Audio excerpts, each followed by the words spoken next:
जी star news से आइए डालते हैं आज की मुख्य खबरों पर एक नजर। कानपुर शहर में यातायात को सुगम बनाने और यातायात नियमों के प्रति जागरूकता बढ़ाने के लिए कानपुर पुलिस लगातार अभियान चला रही है। इस कड़ी में आज यातायात पुलिस अधीक्षक रविंद्र कुमार ने ताबड़तोड़ चौराहों का दौरा कर निरीक्षण किया। उन्होंने कचहरी के पास चेतना चौराहे पर बड़ा चौराहे और यातायात व्यवस्था का जायजा लिया है। इस दौरान एसपी ट्रैफिक ने सड़क के किनारे पर खींची गई सफेद पट्टी के बाहर खड़े वाहनों और दुकानों को सख्ती से हटवाया, उन्हें सफेद पट्टी के अंदर करवाया। साथ ही लाउड स्पीकर के माध्यम से ऐलान कर सभी ऑटो चालकों को चेतावनी दी गई है। एसपी रविंद्र कुमार ने बताया कि अब तक अलग अलग चौराहों पर मोटर वाहन एमवी एक्ट के तहत 12 से अधिक मुकदमे दर्ज किए जा चुके हैं।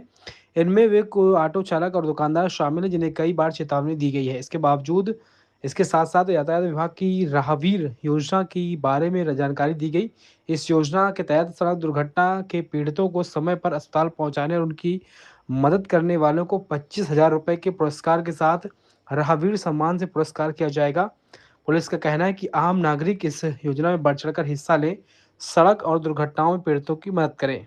जगहों का भ्रमण किया जा रहा है जो महत्वपूर्ण हमारे तिराहे चौराहे हैं और वहाँ पे ये कोशिश की जा रही है कि वहाँ पे यातायात व्यवस्था दुरुस्त रहे। इसके लिए ये महत्वपूर्ण है कि जो ई रिक्शा है, ऑटो है, चौराहे से कम 100 मीटर दूर खड़े हों। इसी क्रम में आज मेरे द्वारा चेतना चौराहा और बड़े चौराहे का भ्रमण किया गया है। यहाँ पे जो ई रिक्शा संचालक है, ऑटो संचालक है, उनको बताया गया कि यहाँ से अपने जो हमारा बड़ा चौराहा है वहाँ से कम 100 मीटर दूर में अपने ई रिक्शा ऑटो खड़ा करें। जो आसपास के जो व्यापारी हैं उनको भी कहा गया कि वो अपनी सीमा में ही रहे।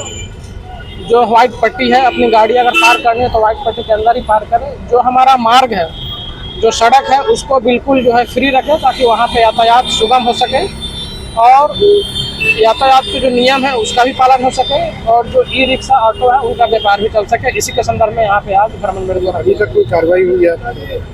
कार्रवाई लगातार जो है ट्रैफिक पुलिस के द्वारा की जा रही है। हम दोनों तरीके के काम कर रहे हैं। एक तो जागरूकता का भी काम हो रहा है, हम उसे डायलॉग भी कर रहे हैं। जहाँ पे जागरूकता भी हमने कर दी, डायलॉग भी कर दिया है, सभी लोगों से बातचीत भी हो गई। अगर वो नहीं मान रहे हैं तो हम लोग जो है 285 BNS के तहत मुकदमे भी पंजीकृत करा रहे हैं।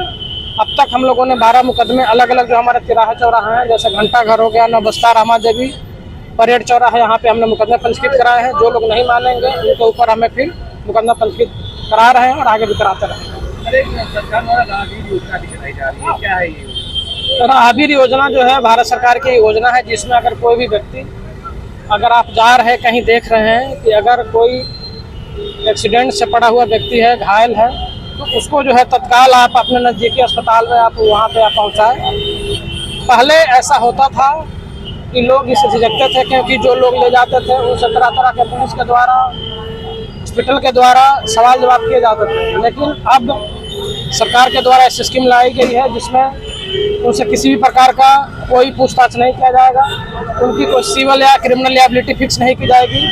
मोटर व्हीकल एक्ट में 2019 में संशोधन किया गया, उसमें सेक्शन एक ऐड किए गए 134 है जिसमें गुड समैरिटन का कंसेप्ट लाया गया और उनको भारत सरकार के द्वारा राहगीर के नाम से जाना जाएगा। तो ये योजना चल रही है, इसका हम लोग अलग अलग माध्यम से प्रचार प्रसार भी कर रहे हैं। सभी थानों पे हम एक बोर्ड भी लगा रहे हैं और आपके इलेक्ट्रॉनिक और प्रिंट मीडिया के माध्यम से हमारे जो जितने सोशल मीडिया हमारे साइट हैं उस पर भी प्रचार प्रसार कर रहे हैं। जो भी व्यक्ति इस तरीके के कार्य करेंगे उनको 25,000